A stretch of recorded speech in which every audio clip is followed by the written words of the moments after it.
मेरी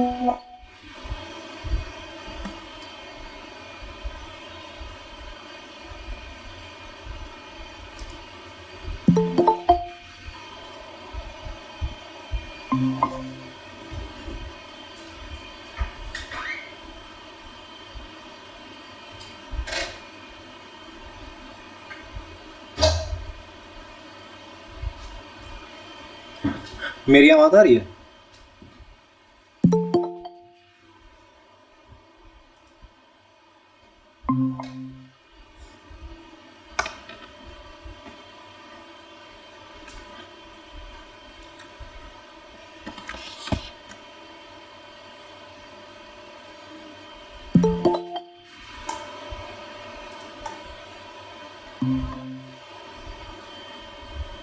अच्छा, एक बात बताना, मेरी आवाज़ एकदम क्लियर आ रही है? मतलब कोई बैकग्राउंड नॉइज़ तो नहीं आ रही है?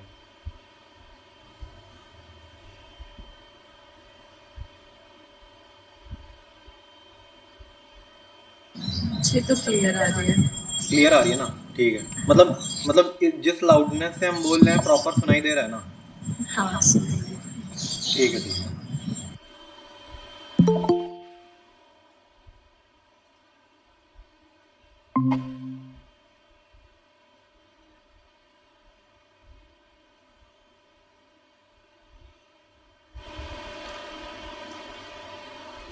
तो आज वाला आज का स्टार्ट कर देते हैं, क्योंकि सूर्यांश तो पढ़ ही चुका है, वो आएगा नहीं। और हमें लगता है टेंसर भी ऑलमोस्ट पढ़ ही चुका है, तो शायद वो भी ना आए। और शायद सुमित को पढ़ना है ना, 5 बजे आएगा। मैंने रिकॉर्डिंग ऑन कर दी है, तो कोई ठीक दिक्कत है। नहीं है।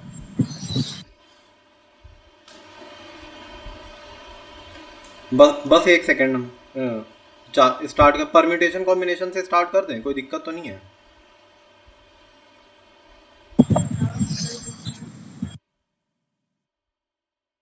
हाँ, क्योंकि परम्यूटेशन कॉम्बिनेशन के बाद ही जो है प्रोबेबिलिटी थोड़ा सा और अच्छे से समझ में आएगा।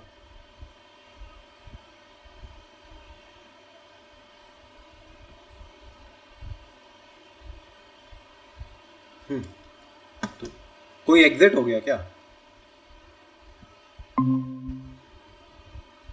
नहीं, आ गया, आ गया। ठीक ठीक है, फिर स्टार्ट करते हैं, ठीक है।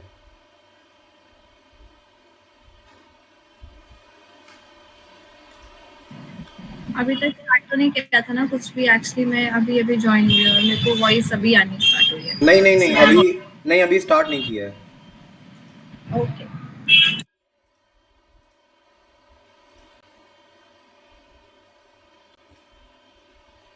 मेरी स्क्रीन दिख रही है? यहाँ पे दिख रही है। ठीक है, ठीक। स्टार्ट करते हैं। देखो, आज सबसे पहले हम लोग स्टार्ट करते हैं परम्यूटेशन एंड कॉम्बिनेशन से, ठीक है।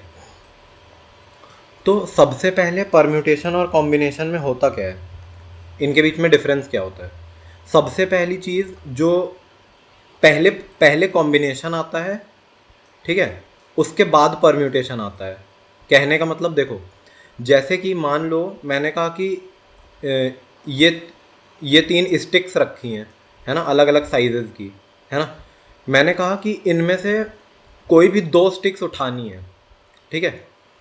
तो जब भी हम चीज़ों को सेलेक्ट कर रहे होते हैं, ठीक है, जब भी हम चीज़ों को सिर्फ सेलेक्ट कर रहे होते हैं, मान लो कि एक क्लास में 10 लोग हैं, ठीक है, मान लो 10 स्टूडेंट्स हैं, उनमें से किन्हीं 2 लोगों को हमें क्या बनाना है, मॉनिटर बनाना है।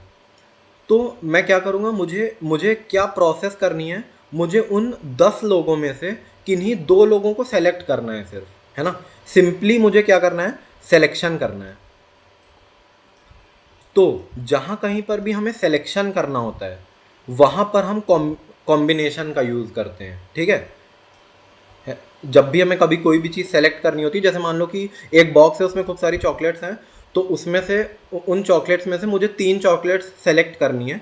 तो उन 3 चॉकलेट्स को सेलेक्ट करने के कितने तरीके हो सकते हैं, है ना। तो उसको बोलते हैं कॉम्बिनेशन। जैसे कि मान लो ये 3 अलग अलग लेंथ की मेरे पास स्टिक्स हैं, 1 2 एंड 3। अब मैंने कहा कि 2 स्टिक्स मेरे को सेलेक्ट करनी है, तो इसके मैं कैसे कैसे कर सकता हूँ, या तो मैं इन दोनों स्टिक्स को ले लूँ, या तो हम इन दोनों स्टिक्स को ले सकते हैं, या फिर हम ये वाली दोनों स्टिक्स को ले सकते हैं, पहली और आखिरी वाली, है ना। सिर्फ यही 3 कॉम्बिनेशन बनेंगे। बोलते हैं ना कि इतने सारे कॉम्बिनेशंस हैं चीज़ों को सेलेक्ट करने के, तो वही होता है हमारा कॉम्बिनेशन। तो अब हम कॉम्बिनेशन को लिखते कैसे हैं? कॉम्बिनेशन को हम लिखते हैं, जैसे मान लो इन 3 में से मेरे को 2 स्टिक्स चाहिए, तो मैं लिखूँगा 3, यानी इन 3 में से मुझे सेलेक्ट करना है 2 स्टिक्स को,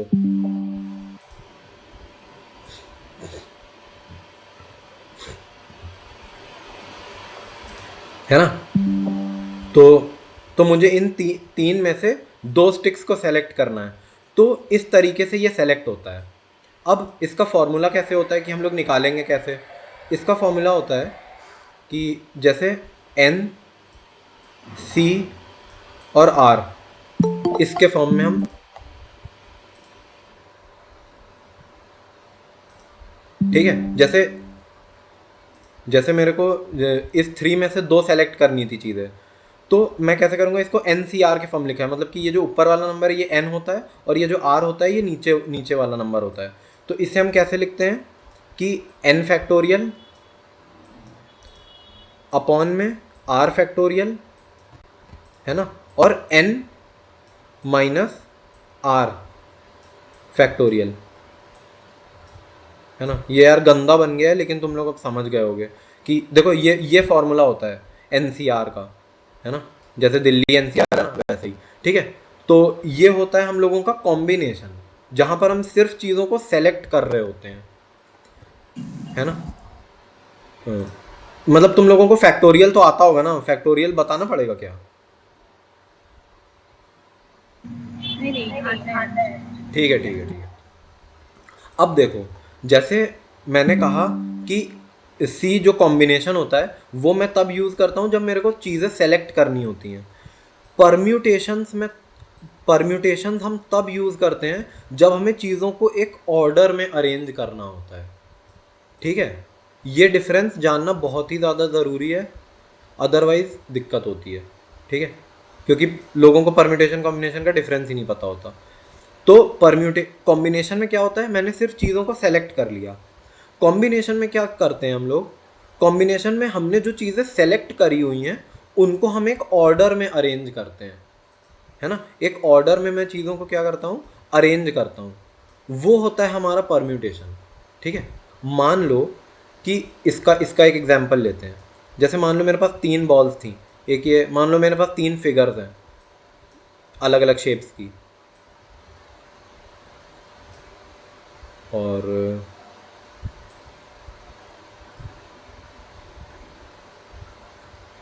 ठीक है, ये मेरे पास 4 अलग अलग फिगर्स हैं।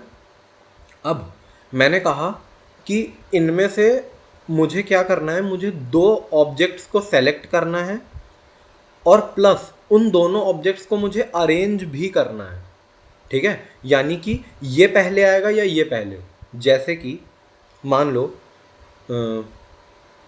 ऐसे ही है कि जैसे मान लो ये 4 चीज़ें हैं, मैंने कहा कि हम लोगों को क्या करना है, मेरे पास ऐसे 2 स्लॉट्स हैं ऐसे अलग से, ये तो एक बॉक्स में रखे ही हुए हैं चारों ऑब्जेक्ट। मैंने कहा कि इसमें से मेरे को 2 ऑब्जेक्ट सेलेक्ट करने हैं, और फिर मुझे क्या करना है, फिर मुझे उनको इन बॉक्सेस में रखना है। ये है बॉक्स 1 और ये है बॉक्स 2, ठीक है। तो मैं कैसे रखूँगा, मेरे पास कितने तरीके हैं? तो मैं कहूँगा मुझे 4 ऑब्जेक्ट्स में से 2 ऑब्जेक्ट्स सेलेक्ट करने हैं और उन्हें अरेंज भी करना है, तो मैं लगाऊंगा 4p2, ठीक है। जैसे यहाँ मैंने अगर सिंपली कहा होता तुम लोगों से कि इन 4 ऑब्जेक्ट्स में से मुझे 2 ऑब्जेक्ट सिर्फ सेलेक्ट करने हैं, सिर्फ उठाओ और मेरे को दे दो, तो हम लोग क्या यूज़ करते? 4c2, है ना। लेकिन यहाँ पर हमें क्या करना है, यहाँ पर हमें अगर मैंने इस सर्किल वाले में, इस वाले पहले वाले में सर्किल रख दिया और यहाँ वाले में मैंने ट्राइंगल रख दिया, तो ये एक अरेंजमेंट हो गया। अगर मैं इस ट्राइंगल को इधर रख दूँ और इस सर्किल को इधर, तो ये एक दूसरा अरेंजमेंट हो जाएगा, है ना। तो यानी कि जब हम P2 तब यूज़ करते हैं जब हमें चीज़ों को सेलेक्ट करने के साथ साथ एक ऑर्डर में अरेंज भी करना होता है, ठीक है। तो ये होता है हमारा बेसिक परम्यूटेशन और कॉम्बिनेशन का जो डिफरेंस होता है, ठीक है। अब ये P वाले का क्या फॉर्मूला होता है? P वाले का सिंपली फॉर्मूला होता है, P वाले का सिंपली फॉर्मूला होता है जैसे मान लो कि N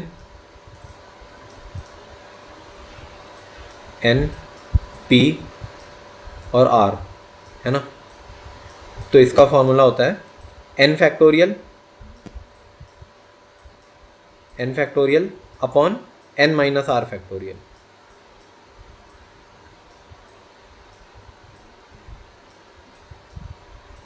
ठीक है, ये होता है प्रॉपर हम लोगों का ये P का formula. Most of the time ये फार्मूला यूज़ नहीं होगा, वैसे तो मैं ऐसा तरीका बताऊंगा कि फार्मूला कम ही यूज़ करना पड़े, लेकिन आ जाता है कभी कभी, ठीक है। तो ये होता है परम्यूटेशन और कॉम्बिनेशन, ये मतलब इतना क्लियर है?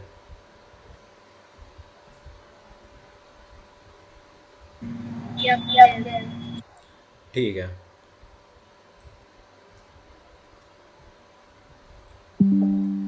अब इसमें मेनली क्वेश्चंस कैसे आ सकते हैं, देखो कभी भी मतलब मैं एक ऐसा तरीका बता रहा हूँ जिसमें पर मतलब ये वाला जो 4p2 है और ये 3c2 है, ये बहुत ही कम यूज़ करना पड़े।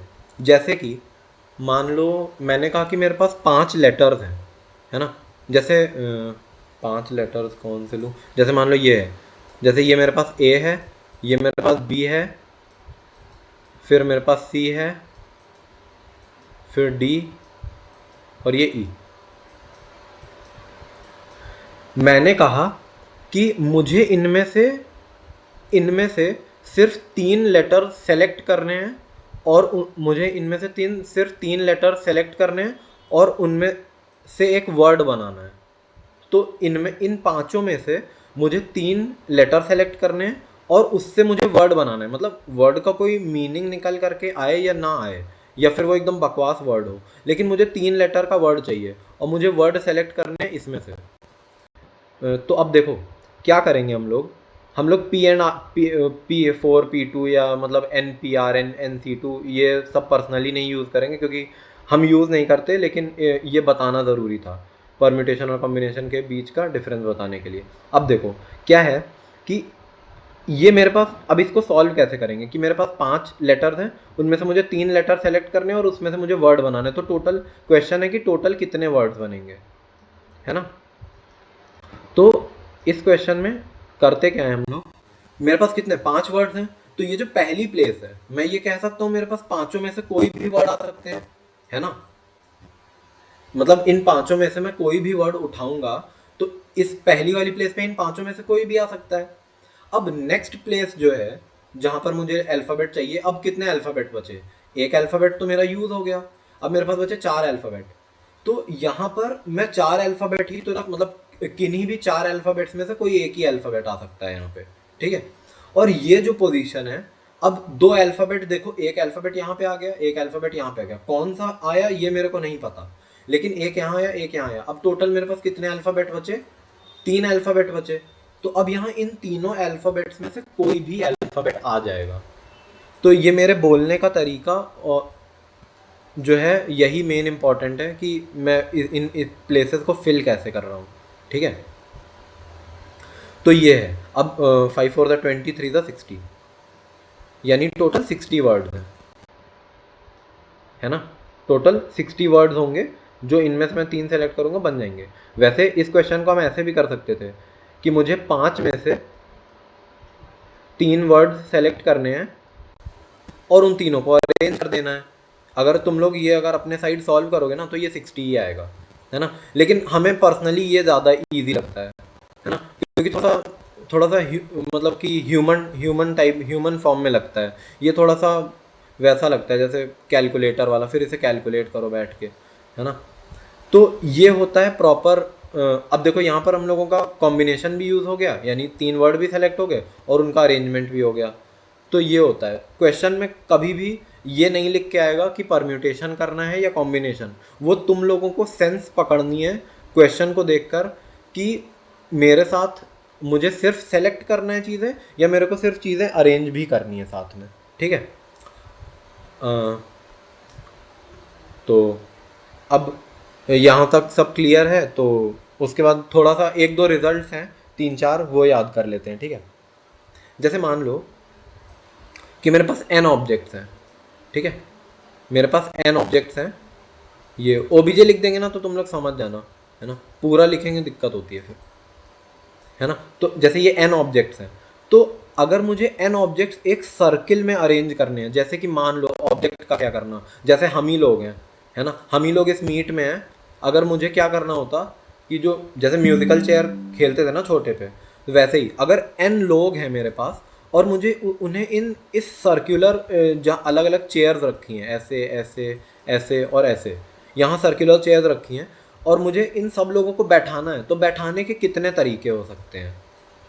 अगर एन लोग हैं, उन्हें मुझे एक सर्कुलर फॉर्म में बैठाना है, चेयर्स पड़ी हैं, तो मैं कितने तरीक़ों से बैठा सकता हूँ।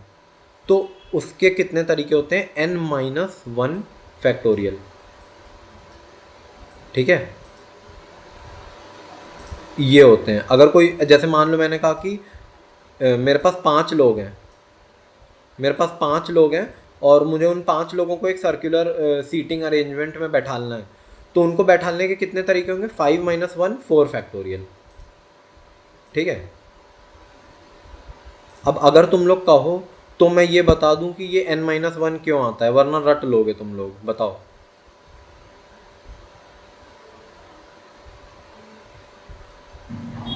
साइनस में इतना तो याद ही रहेगा।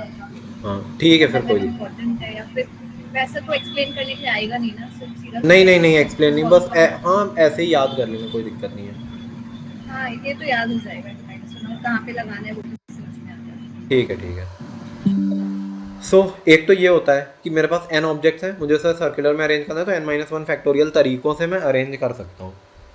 उसके बाद क्या होता है, मेरे पास अगर n बीड्स हैं, बीड्स मतलब क्या हो सकता है, बीड्स को ऐसे कर लो हिंदी में, या तो जैसे मोती बोल लो, या फिर जैसे पियर्ल का एक वो नहीं होता है, गार्लैंड टाइप का बनाते हैं हम लोग, क्या बोलते हैं यार उसको, फूलों की माला बोल लो, ठीक है।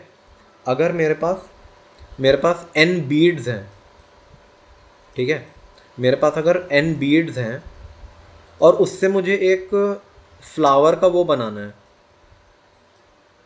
मेरे पास n बीड्स हैं, उससे मुझे फ्लावर का क्या बनाना है, एक वो बनाना है, एक माला बनानी है, तो मेरे पास n बीड्स हैं। अब देखो मैं n बीड्स को अरेंज तो एक सर्कुलर मैनर में ही करूँगा, क्योंकि मुझे वो बनाना है, गार्लैंड जैसा बनाना है, माला जैसा। तो अब n बीड्स को अरेंज करने के कितने तरीके हो सकते हैं, है ना, कि मतलब कितने तरीके के मैं नेकलेसेस या फिर वो फ्लावर के वो बना सकता हूँ। वो क्या होता है, n-1 factorial, n-1 factorial upon 2, ठीक है, ये होता है। अगर n ऑब्जेक्ट्स को बैठाना है तो वो n-1 फैक्टोरियल होता है, लेकिन अगर मेरे को वो करना है, एक सेकेंड, है ना, अगर मेरे को n बीड्स में करना है तो वो n-1 फैक्टोरियल अपॉन 2 तरीकों से हम कर सकते हैं, मतलब अरेंज कर सकते हैं, ठीक है। उसके बाद अब इसमें सिर्फ एक चीज़ और बचती है यार, मैं इसको नंबर कर दूँ, ये 1 है, ये 2 है, अब बस कितना, 2 और बचा है, छोटा 3 और 3, उसके बाद ये 4, ठीक है। अरे यार ये 4 नहीं बन रहा, हाँ ठीक है। अब देखो क्या होता है, जैसे मान लो कि मेरे पास लाइंस हैं, है ना, जैसे मान लो, जैसे हम लोगों के पास पॉइंट, जैसे मैंने यहाँ पे रफ में बता देता हूँ, जैसे मान लो मेरे पास, मैंने कहा कि ये मेरे पास पॉइंट्स हैं 1 2 3 4 5, मेरे पास 5 पॉइंट्स हैं। अब क्वेश्चन क्या आ सकता है, अब बताओ कि कितनी maximum number of lines possible है, कि मैं इन दोनों को ले सकता हूँ, फिर मैं इन दोनों पॉइंट्स को भी ले सकता हूँ, मैं इन दोनों पॉइंट्स को भी ले सकता हूँ, मैं इस वाले और इस वाले पॉइंट को भी ले सकते हैं, और इसको भी ले सकते हैं। तो मतलब कुल मिला के ये है, मुझे बताना है कि अगर मेरे पास n पॉइंट्स हैं, है ना, मेरे पास अगर n पॉइंट्स हैं तो उससे मुझे मैक्स, अगर मेरे पास n पॉइंट्स है तो मैक्स नंबर ऑफ लाइंस मैं कितनी बना सकता हूँ। ठीक है यार, इसमें कैपिटल में लिखने में इजी पड़ता है ना। n पॉइंट्स हैं, उससे मैं कितनी मैक्सिमम लाइंस बना सकता हूँ, तो वो क्या होता है, देखो उसका बहुत सिंपल है। जैसे मान लो मेरे पास n पॉइंट्स थे, तो एक लाइन बनाने के लिए हमें कितने पॉइंट्स चाहिए, 2 पॉइंट्स चाहिए। तो उन n पॉइंट्स में से मैं कोई भी 2 पॉइंट ले लेता हूँ, तो मुझे पता चल जाएगा कि मैक्सिमम कितनी, क्योंकि एक पॉइंट बनाने के लिए एक लाइन बनाने के लिए 2 पॉइंट्स चाहिए। तो मैं इन n नंबर ऑफ पॉइंट्स में से 2 पॉइंट्स ले लूँगा। तो उन पॉइंट्स को लेने के जितने तरीके हैं उतनी ही तरीके की लाइंस बनती हैं। ठीक है, ये होता है पॉइंट्स वाला। अब मान लो मेरे पास एक छोटा सा है, तुम लोगों को बोर हो रहा होगा, पता है हमें, है ना। मान लो मेरे पास n पॉइंट्स हैं, ठीक है। अब मुझे बताना है कि मैं मैक्स नंबर ऑफ ट्राइंगल्स कैसे बना सकता हूँ, मतलब मैक्स ट्राइंगल्स कितने बन सकते हैं। अगर मेरे पास n पॉइंट्स हैं तो मैक्स ट्राइंगल्स कैसे बन सकते हैं। ट्राइंगल के लिए क्या चाहिए, हमें 3 पॉइंट्स चाहिए, तो n, c और 3। ठीक है, तो मेनली ये पॉइंट्स होते हैं हम लोगों के परम्यूटेशन कॉम्बिनेशन में। और ये वाले, बस इसमें मैं एक चीज़ और बोलूँगा कि ये जो जैसे n पॉइंट्स होते हैं ना, कुछ पॉइंट्स होते हैं कोलिनियर, जो एक ही लाइन पे लाई करते हैं, है ना। तो अगर जैसे मान लो ये पॉइंट है, ये पॉइंट है और ये पॉइंट है, ठीक है। तो वैसे तो हमें ये तीनों पॉइंट्स अलग अलग, अरे यार ये तीनों पॉइंट मेरे को अलग अलग दिख रहे हैं, लेकिन अगर मैं इनमें से लाइन ड्रॉ करूँगा ना, तो एक लाइन ये होगी और एक लाइन ऐसे होगी। तो मतलब ये एक तरीके से कोलिनियर ही हो गया, मतलब वही लाइन एक्सटेंड हो गई, है ना, कोई नई लाइन नहीं बनी। तो अरे यार हटाओ यार, इसे मत, बेकार है ये, मतलब आएगा नहीं अपने में नॉन कोलिनियर पॉइंट। हटाओ, भूल जाओ मैंने जो कहा अगले पिछले 10-15 सेकंड में। ठीक है, तो ये अपना है परम्यूटेशन एंड कॉम्बिनेशन। अब ये समझ में आ गया तो हम प्रोबेबिलिटी पढ़ा देते हैं।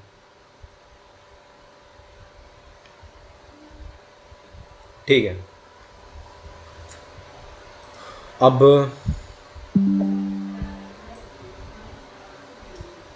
है ना, तो अब मेनली प्रोबेबिलिटी में क्या रहता है,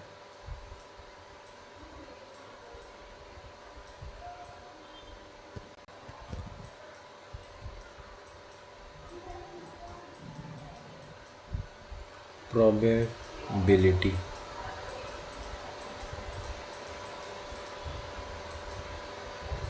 ठीक है। देखो प्रोबेबिलिटी मेनली क्या होता है, चांस ऑफ समथिंग हैपनिंग, कि क्या चांसेस हैं कि भाई मैं फेल हो जाऊं इसमें, अपने कॉलेज में किसी में मेरी बैक लग जाए, तो वो होते हैं चांसेस, यानी प्रोबेबिलिटी। तो प्रोबेबिलिटी निकालने का जो तरीका होता है, यार ये एक सेकेंड, है ना, प्रोबेबिलिटी मतलब कि हम लोगों के चांसेस कितने होते हैं। किसी भी चीज़ की प्रोबेबिलिटी हम कैसे निकालते हैं, जो मेरे फेवरेबल आउटकम्स होते हैं, मतलब जो चीज़ें मेरे फेवर में है ना। ये FAV से समझ जाना, ठीक है ना, फेवरेबल आउटकम्स, FAVR लिख देंगे हम, FAVR, फेवरेबल आउटकम्स।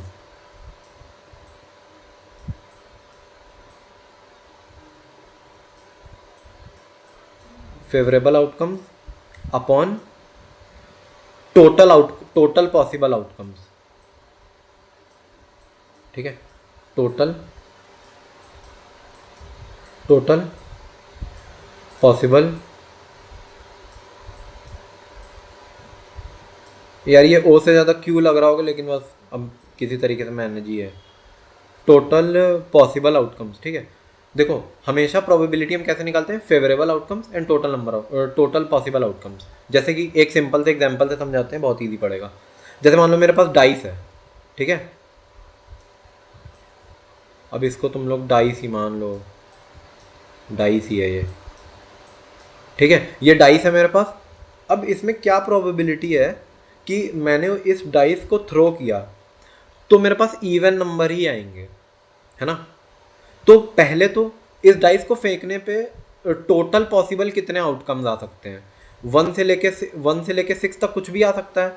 यानी तो जो जो टोटल पॉसिबल आउटकम्स हैं, अब यहाँ पे मैं प्रोबेबिलिटी ऑफ इवन नंबर निकाल रहा हूँ, ठीक है, इसलिए मैंने यहाँ पे ई लिख दिया है, ठीक है।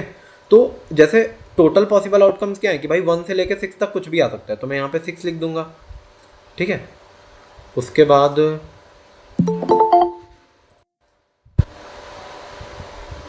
है ना, तो टोटल पॉसिबल आउटकम्स तो ये हो गए। अब जो मेरे फेवरेबल आउटकम्स हैं, यानी जो मेरे फेवर में है, यानी जिनको मैं चाहता हूँ, तो इवन नंबर कौन से हो गया, 2, 4 और 6, है ना, यानी यही 3 नंबर इवन नंबर हुए। तो टोटल कितने फेवरेबल आउटकम्स हैं, 3, है ना। तो इसकी प्रोबेबिलिटी आ जाएगी 1/2, 1/2, ठीक है, ये हो गया। या फिर इसको 0.5 भी बोल सकते हैं। और किसी भी चीज़ की मैक्सिमम प्रोबेबिलिटी 1 हो सकती है, यानी 100%, और मिनिमम प्रोबेबिलिटी हो सकती है 0। ये 0 और 1 के बीच में लाई करता है। तो ये फॉर्मूला है, और ये उसका एक छोटा सा प्रैक्टिकल इम्प्लीमेंटेशन है ना, ये हो गया। अब तुम लोगों को वो पता है कि जो डेक ऑफ कार्ड्स होते हैं, जो 52 कार्ड्स होते हैं, उनमें कितने रेड होते हैं, कितने ब्लैक होते हैं, कितने क्लब्स होते हैं, ये सब, ठीक। हाँ हाँ, वही वो कार्ड्स में। तो फिर वो हम नहीं बता रहे हैं, वरना फिर टाइम लग जाएगा उसमें फालतू में, ठीक है, ठीक है ना। अब जो हम बताने जा रहे हैं वो बहुत ज़्यादा इंपॉर्टेंट है, ठीक है। 2 चीज़ें होती हैं, एक होता है rule of addition, rule of addition,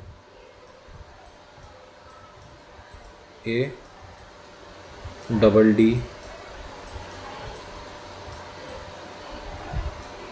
ठीक है। देखो, प्रोबेबिलिटी में रूल ऑफ एडिशन होता क्या है, रूल ऑफ एडिशन ये कहता है कि मेरे पास चॉइस होगी। सिंपली इसको, रूल ऑफ एडिशन को हम लोग कैसे समझेंगे कि मेरे पास चॉइस है, वेदर आई डू दिस और वेदर आई डू दैट, ठीक है। और मैं दोनों चीज़ें एक साथ नहीं कर सकता हूँ, ठीक है। यानी कि अगर मेरे पास 2 शर्ट्स हैं, एक ब्लू कलर की, एक रेड कलर की, तो at a given point of time मैं उसमें से सिर्फ एक ही शर्ट पहन सकता हूँ। मैं दूसरी शर्ट, मतलब डबल शर्ट पहनने को तो पहन सकते हैं, लेकिन लॉजिकल नहीं है ना वो। तो उन 2 में से मेरे पास, वो 2 चॉइस में से मैं कोई एक ही चॉइस यूज़ कर सकता हूँ, ठीक है ना। तो ये होता है रूल ऑफ एडिशन। इसमें मेनली होता क्या है कि जैसे मान लो,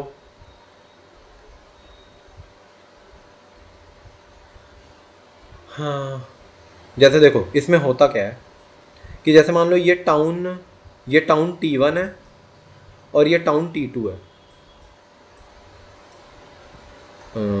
ये टाउन T2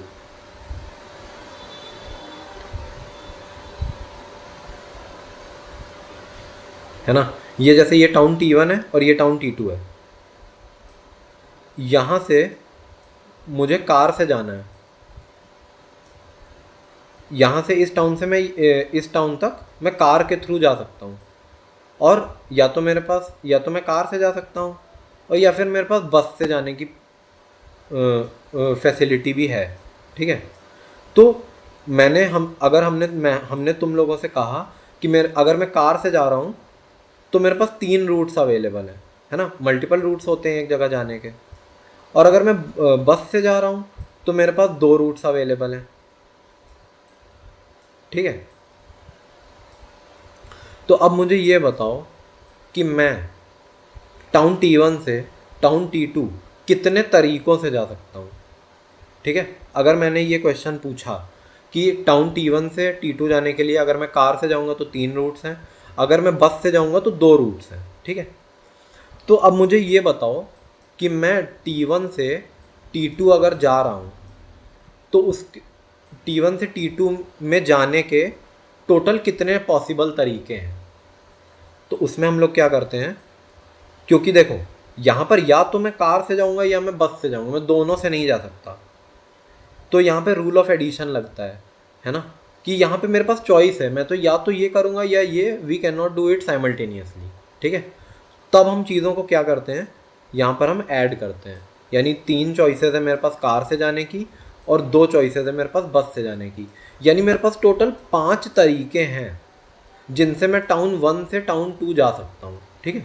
अब इसमें प्रोबेबिलिटी कहाँ से आई, मैं कहूँगा कि मुझे ये बताओ कि टाउन 1 से मैं टाउन 2 कार से गया हूँ, इसकी क्या प्रोबेबिलिटी है। तो कार से जाने के सबसे पहले तो डिनोमिनेटर में लिख लेते हैं कि भाई टोटल नंबर ऑफ पॉसिबल कितने तरीके हैं जिनसे मैं टाउन 1 से टाउन 2 जा सकता हूँ, तो वो तो मेरे पास 5 तरीके हैं, है ना। लेकिन मुझे फेवरेबल क्या चीज़ चाहिए, मेरे फेवरेबल आउटकम्स, कि मुझे कार से जाना है, तो कार से जाने के 3 तरीके हैं, तो ये मेरी हो गई प्रोबेबिलिटी, जो कि हम वो जो कि आएगी 0.6, है ना। तो ये होता है रूल ऑफ एडिशन, है ना। अब देखो एग्ज़ाम में कभी भी किसी भी क्वेश्चन में रूल ऑफ एडिशन लिख कर नहीं आएगा, है ना। तुम लोगों को उसकी सेंस पकड़नी पड़ेगी कि मेरे पास चॉइस है यार, मैं दोनों चीज़ें नहीं कर पाऊँगा, है ना। जैसे ईदर और होता है ना इंग्लिश में, मोस्ट ऑफ द टाइम यही यूज़ होता है ना, either or, whether either you do this or you do that, है ना। तो ईदर और अगर यूज़ होता है क्वेश्चन में, तो इसका मतलब समझ जाओ कि रूल ऑफ एडिशन का यूज़ हुआ है, ठीक है, ईदर और, है ना।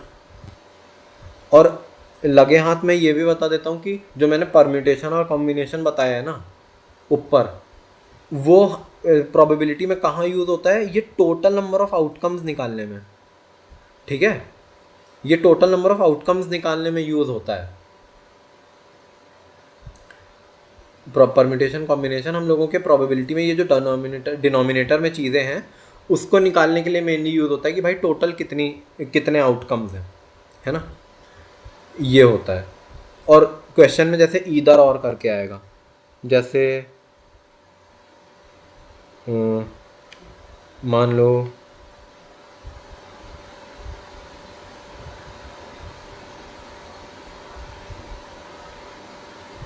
एक सेकंड हम बता रहे हैं, मतलब हम एक एग्जांपल सोच रहे हैं कि रूल ऑफ एडिशन को थोड़ा सा वैसे समझा देते, है ना।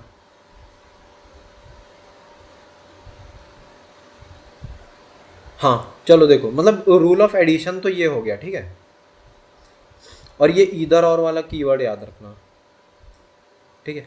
अब एक दूसरा आता है रूल ऑफ मल्टीप्लिकेशन। वैसे ये जो रूल ऑफ एडिशन और मल्टीप्लिकेशन है, ये उसमें भी, अरे क्या कहते हैं, परम्यूटेशन कॉम्बिनेशन में भी अप्लाई होता है, ठीक है। वो हम अभी बाद में, पहले ये बता देते हैं फिर हम बता देंगे कैसे अप्लाई होता है। मतलब ऐसे ही अप्लाई होता है कि किसी चीज़ को करने के ये तरीके हैं, दूसरी चीज़ को करने के ये हैं। अगर मुझे वो दोनों चीज़ें में से कोई एक करनी है, तो मैं इसके कितने तरीके हैं और दूसरी वाले के कितने तरीके हैं, उनको मैं ऐड कर देता हूँ इस तरीके से। हम बता देंगे अभी बाद में, ठीक है। ये रूल ऑफ मल्टीप्लिकेशन है। अब रूल ऑफ मल्टीप्लिकेशन क्या कहता है, रूल ऑफ मल्टीप्लिकेशन में ये होता है कि मुझे दोनों चीज़ें एक साथ करनी होती हैं, है ना, मतलब चीज़ें साइमल्टेनियसली करनी होती हैं। जैसे कि मान लो जैसे कहीं पे जाना है तो मैचिंग ड्रेस पहनते हैं, अपर और जो लोअर सेक्शन होता है ड्रेस का, तो मतलब ऊपर वाला भी पहनना ज़रूरी है और नीचे वाला भी। यहाँ पर क्या था, हम एक टाउन से दूसरे टाउन ट्रैवल कर रहे थे, तो मेरे पास चॉइस थी कि ये कर सकता हूँ मैं, ये या फिर ये कर सकता हूँ, है ना। अब जैसे हम लोगों के एग्ज़ाम में चॉइस नहीं है ना कि दे सकते हैं या नहीं दे सकते हैं, एग्ज़ाम तो देना ही है। तो रूल ऑफ मल्टीप्लिकेशन क्या कहता है कि जैसे मान लो मेरे पास 4 टी शर्ट्स हैं, मेरे पास 4 टी शर्ट्स हैं, ठीक है। मेरे पास 4 टी शर्ट्स हैं और मेरे पास 3 ट्राउजर्स हैं, ठीक है। तो अब मुझे ये सेलेक्ट करना है कि, मतलब मुझे ये पता लगाना है कि मेरे पास टोटल कितने तरीकों से मैं पहन सकता हूँ कपड़ों को, है ना। टोटल कॉम्बिनेशन बनेंगे इसमें, तो मैं कैसे कर सकता हूँ। अब क्योंकि मुझे शर्ट भी पहनना है और ट्राउज़र भी पहनना है, तो मैं कर दूंगा 4 × 3, ठीक है। ऐसे, है ना। यहाँ पर चीज़ें क्या हो जाती हैं, मल्टीप्लाई, है ना। तो ये होता है रूल ऑफ मल्टीप्लिकेशन, जहाँ पर हमें बोथ चीज़ें करनी होती हैं, बोथ चीज़ें करना कंपलसरी होता है ना। यहाँ पर चॉइस नहीं होती, यहाँ पर करना ही करना होता है। तो जब भी हमें ऐसा कुछ फील होगा क्वेश्चन में कि हमें चॉइस मिल रही है, या ये करना है या ये, तो हम क्या करेंगे, टोटल पॉसिबल को निकालने के लिए हम प्लस कर देते हैं चीज़ों को। लेकिन जब हमें पता चलेगा कि मेरे पास चॉइस नहीं है, मेरे को दोनों चीज़ें ही करनी साथ में, तो वहाँ पर हम बोथ चीज़ों को करते हैं, और यहाँ पर हम चीज़ों को मल्टीप्लाई कर लेते हैं, ठीक है। तो जैसे मान लो इसका रूल ऑफ मल्टीप्लिकेशन का एक बहुत ही मतलब मस्त एग्जांपल, जैसे देखो मेरे पास 2 कॉइन्स हैं, ठीक है। मैंने दोनों कॉइन्स को उछाला, तो क्या प्रोबेबिलिटी है कि मेरे पास दोनों हेड्स ही आएंगे। अब देखो इसमें मेरे पास चॉइस तो नहीं है ना, इसमें मेरे पास चॉइस बिल्कुल भी नहीं है, इसमें मेरे पास चॉइस नहीं है। तो मुझे क्या करना पड़ेगा कि जैसे मैंने पहला कॉइन टॉस किया, तो उसकी हेड आने की प्रोबेबिलिटी क्या हो सकती है, 1/2, या तो हेड होगा या टेल, है ना। और जो दूसरा कॉइन है उसकी प्रोबेबिलिटी भी 1/2 होगी आने की,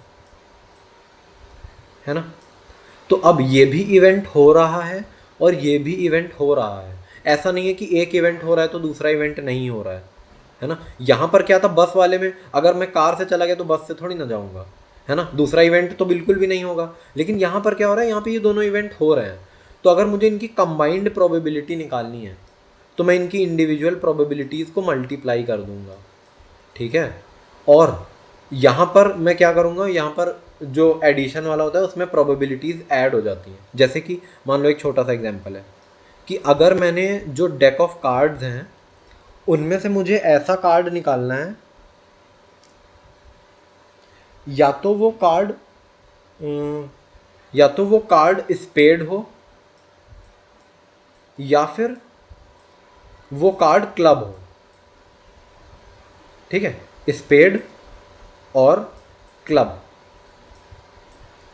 देखो ये जो हम एग्जांपल दे रहे हैं ना, अगर इसमें से कोई भी ना समझ में आए तो प्लीज़ माइक ऑन करके बोल देना, वरना फिर कन्फ्यूजन ही हो जाएगा, ठीक है। तो जैसे देखो नीचे वाले एग्जांपल में क्या था, यहाँ पर था कि मैंने 2 कॉइन्स टॉस किए, मेरे पास कोई भी चॉइस नहीं, मुझे बताओ कि दोनों कॉइन्स टॉस किए तो दोनों ही हेड्स आए, उसकी क्या प्रोबेबिलिटी है। तो पहले कॉइन की प्रोबेबिलिटी 1/2 हेड आने की, दूसरे की भी 1/2, तो टोटल क्या हो गया, प्रोबेबिलिटी हो गई 1/4, है ना। क्योंकि यहाँ पे मल्टीप्लाई क्यों कर रहे हैं, क्योंकि मेरे पास कोई चॉइस नहीं है, based on rule of multiplication. अब यहाँ पर मेरे पास क्या है कि मेरे पास यहाँ पर चॉइस है कि या तो मेरा स्पेड आए या फिर मेरा क्लब आए, है ना। तो अगर तुम लोग देखोगे तो स्पेड के कार्ड्स होते हैं सबके, स्पेड, क्लब, वो डायमंड और हार्ट सबके 13 होते हैं, है ना, आउट ऑफ 52, तो सबके ऑलमोस्ट 1/4 होते हैं। तो स्पेड के आने की प्रोबेबिलिटी कितनी है, 1/4। क्लब के आने की प्रोबेबिलिटी कितनी है, 1/4, है ना। और अब मुझे या तो ये करना है, या तो क्योंकि at a point of time कोई एक ही कार्ड आएगा, तो मैं यहाँ पे प्रोबेबिलिटी ऐड कर दूंगा, 1/4 + 1/4 क्या होता है, 1/2, ठीक है। ये होता है प्रोबेबिलिटी में rule of addition and rule of multiplication. अब जस्ट तुम लोगों की क्लैरिटी के लिए एक एग्जांपल ले लें कि क्लियर हो गया है। एग्जांपल ले लेते हैं।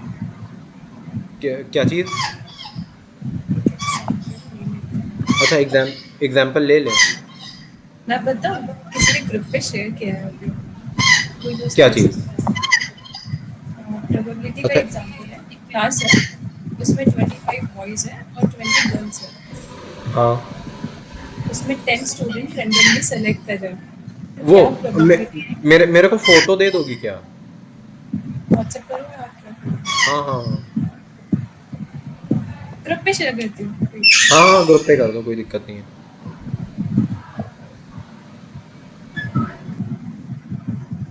क्या देखो।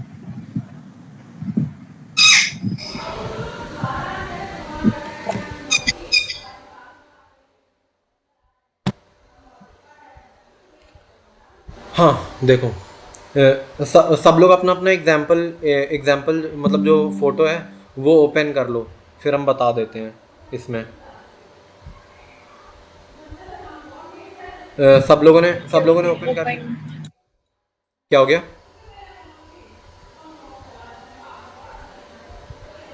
बताना स्टार्ट करें कर ना? लिया ओपन। ठीक है हाँ ठीक है ठीक है ठीक है ठीक है ठीक है। देखो यहाँ पर अब देखो, मैंने जितनी चीज़ें पीछे बताई हैं ना, वो सारी की सारी एक ही जगह यूज़ हो जाएंगी, इस वजह से थोड़ा सा कंफ्यूजिंग लग सकता है। बाकी हम पूरा ट्राई करेंगे कि ये बिल्कुल भी कंफ्यूजिंग ना हो। ठीक है, देखो मेरे पास क्या है, मेरे पास 25 बॉयज़ हैं और मेरे पास क्या है, एकदम एकदम ऐसा मतलब एकदम एलिमेंट्री लेवल पर ब्रेक करके बताएंगे ना, मस्त इजी लगेगा, एकदम नेचुरल, जैसे कि हम लोग सोच सकते हैं। 25 बॉयज़ हैं, 20 गर्ल्स हैं, बिल्कुल कोई दिक्कत नहीं है। अब मेरे को अब मुझे बताओ कि करना क्या है। मुझे मुझे 10 लोगों को सेलेक्ट करना है, ठीक है। तो देखो मुझे यहाँ पर क्या करना है, मुझे यहाँ पर टोटल कितने लोग हैं, टोटल 25 बॉयज़ हैं और 20 गर्ल्स हैं। तो इनमें से अब जैसे मान लो कि एक क्लास में, मान लो मैं एक कोई आउटसाइडर हूँ, है ना, और मैं एक क्लास में गया और मुझे सिंपली 10 लोग सेलेक्ट करने हैं, और उस क्लास की टोटल स्ट्रेंथ कितनी है, बॉयज़ और गर्ल्स की मिला के कितनी होगी, 45। ठीक है। तो अब जैसे कि मैंने कॉम्बिनेशन में बताया था कि अगर मैं रैंडमली किसी भी क्लास में जाऊंगा और मेरे को चाहिए, हमें 10 लोग, मेरे को 10 लोग चाहिए, मैं क्लास में जाऊंगा, उन 10 लोगों को घसीट के क्लास के बाहर ले आऊँगा, ठीक है। तो टोटल 45 लोगों में से मुझे 10 लोग सेलेक्ट करने हैं, सिर्फ सेलेक्ट करने हैं। तो उसके कितने तरीके हैं, 45 C10 होंगे कि नहीं होंगे? अब ये बताओ मेरे को, समझ में आया कि नहीं? हाँ क्लियर है ये। है ना। तो अल्टीमेटली है क्या यहाँ पे, क्योंकि हमें अभी प्रोबेबिलिटी निकालनी है, मैं अभी प्रोबेबिलिटी के बारे में सोचूंगा भी नहीं, अभी एकदम बेसिक से चलते हैं, फिर एकदम से लास्ट में क्लब कर देंगे तो सब समझ में आ जाएगा। तो मैं इनिशियली मतलब सवाल का पहला पार्ट देख करके तो यही है कि भाई मेरे को सेलेक्ट करने के लिए इतने तरीके लगेंगे, इसको सॉल्व मत करना बिल्कुल भी, ठीक है, क्योंकि ये बहुत ही बड़ा नंबर आएगा। तो ये तो हो गया कि भाई मैं टोटल पूरी क्लास में से अगर 10 लोगों को सेलेक्ट करता हूँ एट रैंडम, कोई भी हो, तो उसको सेलेक्ट करने के इतने तरीके हैं। लेकिन अब क्वेश्चन क्या कह रहा है कि मेरे को 10 बॉयज़ सेलेक्ट करने हैं, अरे सॉरी यार, 10 गर्ल्स सेलेक्ट करनी है भाई। लास्ट टाइम भी मेरे साथ यही हुआ था, मैंने ग्रुप पे गलत आंसर बताया था फिर। ठीक है, 10 गर्ल्स हैं और 20 बॉयज़ हैं, ठीक है। यानी कि अब मेरे को 10 गर्ल्स चाहिए ही चाहिए, और अब ऐसा नहीं होगा कि मैं पूरे 45 में से किसी भी 10 को, ऐसा अगर मुझे रैंडमली 10 को उठाना होता तो हो सकता है मैं सारी 10 गर्ल्स उठा लूँ, मैं 25 में से 10 बॉयज़ उठा लूँ, लेकिन ऐसा तो नहीं करना है। मुझे यहाँ पर 10 गर्ल्स उठानी है और 20 बॉयज़ उठाने हैं, ठीक है। तो अब 10 गर्ल्स को उठाने की क्या, 10 गर्ल्स को उठाने के कितने तरीके हैं, गर्ल्स हैं कितनी, 20, ठीक है। उन 10 गर्ल्स में से मुझे सिर्फ सॉरी उन 20 गर्ल्स में से मुझे सिर्फ 10 गर्ल्स को पिकअप करना है, ठीक। तो उसके कितने तरीके हैं, 20C10, ठीक है, ये समझ में आ गया। उसके बाद अब इन 20 बॉयज़, मेरे को 20 बॉयज़ चाहिए, और टोटल बॉयज़ हैं कितने, मेरे पास 25 बॉयज़ हैं।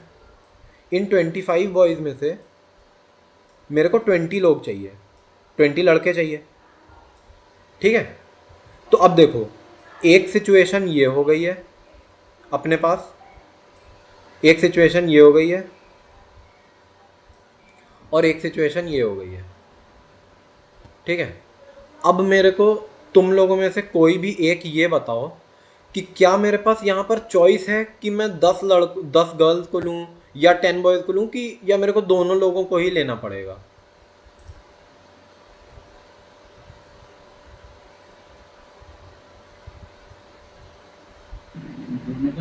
स्टूडेंट्स बोला है ना, 10 स्टूडेंट्स सिलेक्टेड एट रैंडम, हाँ तो 10 स्टूडेंट्स में स्टूडेंट्स तो कोई भी हो सकता है। है ना, 10 हाँ, स्टूडेंट्स में से मतलब टोटल में से 10 स्टूडेंट्स सिलेक्ट करने हैं। हाँ हाँ। तो अब देखो यहाँ पर ऐसा है कि 10 स्टूडेंट्स में से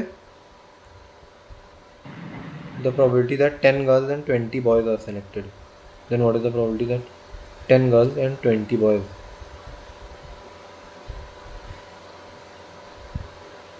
तो एक सेकेंड,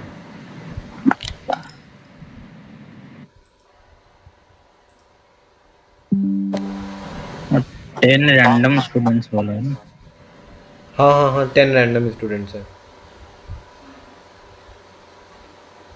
लेकिन यार अच्छा मेरे को ये यार क्वेश्चन क्वेश्चन गलत नहीं लग रहा। 10 रैंडम स्टूडेंट्स तो 20 बॉयज कहाँ वही से होंगे ना। वही हम कहने जा रहे थे यार, ये क्वेश्चन ही गलत है। तो देखो अगर मैं इस क्वेश्चन को थोड़ा सा, भाई यार कितने गधे हैं यार ये एलपीयू वाले भाई। यार 10 गर्ल्स और 10 बॉयज होने चाहिए शायद। देखो एक सेकेंड, जैसे ये क्वेश्चन है ना, इसको मैं थोड़ा सा वो कर देता हूँ क्या, अपनी साइड से मॉडिफाई, है ना, कि अगर 10 लोगों को रैंडम सेलेक्ट करना है तो उसमें मेरे को ये ट्राई करना है कि उसमें कम से कम मिनिमम चार तो गर्ल्स हों, ठीक है, मिनिमम 4 गर्ल्स हों, मतलब सॉरी मिनिमम नहीं, उसमें से 4 गर्ल्स हों और बाकी के 6 बॉयज़ हो सकते हैं, ठीक है। या फिर तुम लोग चाहो तो गर्ल्स की स्ट्रेंथ ज़्यादा है यहाँ पे तो तुम लोग ऐसे स्वैप कर लो, वो तुम लोगों के ऊपर है, ठीक है। तो देखो अब ये बकवास हो गया, ये क्वेश्चन ही गलत है। तो अब मैं दोबारा से समझा देता हूँ भाई, यार मेरे को पहले पढ़ लेना चाहिए था यार कि ये क्वेश्चन गलत है। इन एलपीयू वालों की वजह से ना लाइफ में दुख नहीं ख़त्म होता, ठीक है। देखो यहाँ तक तो क्लियर था ना कि 45 में से मेरे को 10 लोग लेने थे, ठीक है। अब मेरे को क्या चाहिए कि मेरे को चार गर्ल्स चाहिए। तो इन 20 में से अगर मुझे 4 गर्ल्स चाहिए तो उन 4 गर्ल्स को सेलेक्ट करने का आउट ऑफ 20 ये 4 तरीके होंगे, है ना, क्योंकि मुझे सिर्फ सेलेक्शन करना है तो इस वजह से मैं सी यूज़ कर रहा हूँ, ठीक है ना। और अब मुझे क्या चाहिए, मुझे 6 बॉयज़ चाहिए, ठीक है। अब मेरे को 6 बॉयज़ अगर चाहिए तो 25 में से वो कोई भी 6 बॉयज़ हो सकते हैं, 25C6, है ना। तो देखो अब मतलब थोड़ा सा मॉडिफाई करने के बाद अब समझ में आ रहा है ना सब कुछ। हाँ ठीक है, आ रहा है। हाँ देखो अब यहाँ पर जो मैंने यहाँ बताया था ना कि मल्टीप्लिकेशन में मुझे ये भी करना है और ये भी करना है, और एडिशन में क्या होता है, या तो मैं ये करूँगा या मैं ये करूँगा, ठीक है। तो अब तुम लोग मेरे को बताओ कि इसमें क्या मेरे पास चॉइस है कि मैं इसको लूँ या इसको लूँ, कि मेरे पास कोई चॉइस नहीं, मुझे दोनों को लेना ही लेना पड़ेगा।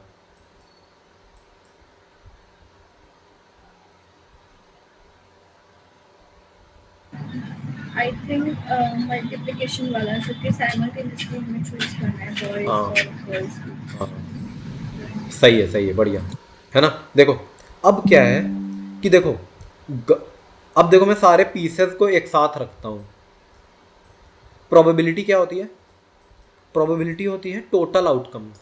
मेरे पास टोटल आउटकम्स कितने हैं कि मैं कितने तरीकों से ओवरऑल में कितने तरीकों से 10 लोगों को सेलेक्ट कर सकता हूँ। मैं क्लास में गया 45 में से मुझे 10 लोग मिल गए, ख़त्म काम, ठीक है। तो टोटल मेरे पास क्या तरीका है, 45, अरे ये 45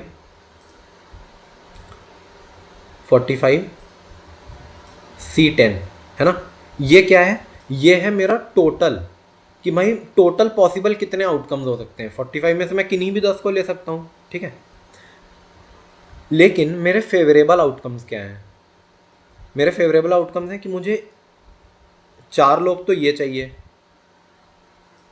और 6 लोग ऐसे चाहिए, तो यानी मुझे ये भी चाहिए और मुझे ये भी चाहिए, है ना। इस वजह से मैं ये करूँगा मल्टीप्लाई, यानी मेरे फेवरेबल आउटकम्स कितने हैं, 20C4, अरे यार है ना, 20C4 इंटू 25C6। मैं एक बार फिर से बता देता हूँ कि ये मैंने क्यों किया है, क्योंकि टोटल आउटकम्स मेरे को पता कर, प्रोबेबिलिटी क्या होती है कि टोटल आउटकम्स कितने हैं कि भाई मैं 45 में से 10 में से 10 को किसी को भी सेलेक्ट कर लूँगा। फिर मेरे आया कि भाई मेरे को फेवरेबल आउटकम्स चाहिए, तो फेवरेबल आउटकम्स क्या हैं कि 4 गर्ल्स को सेलेक्ट करने के मेरे पास भाई इतने तरीके हैं, 6 बॉयज़ को सेलेक्ट करने के इतने तरीके हैं, और मेरे को करने दोनों ही हैं। तो टोटल नंबर ऑफ तरीके जो हैं वो मल्टीप्लाई हो जाएंगे based on rule of multiplication. तो ये मल्टीप्लिकेशन हो गया और यही आंसर है। ठीक है, ये आ गया समझ में? Yes, clear. चलो यार बढ़िया है, मेरे को तो लगा कि पता नहीं समझ में आएगा कि नहीं, है ना। अब देखो, अब प्रोबेबिलिटी में सिर्फ एक छोटी सी चीज़ रह गई है, वो है odds in favour and odds against. ठीक है, बहुत सिंपल सी चीज़ है। ऑड्स मतलब ये जो हम अभी बता रहे हैं ना, इससे सिंपल कुछ है नहीं पूरी प्रोबेबिलिटी में। Odds in favour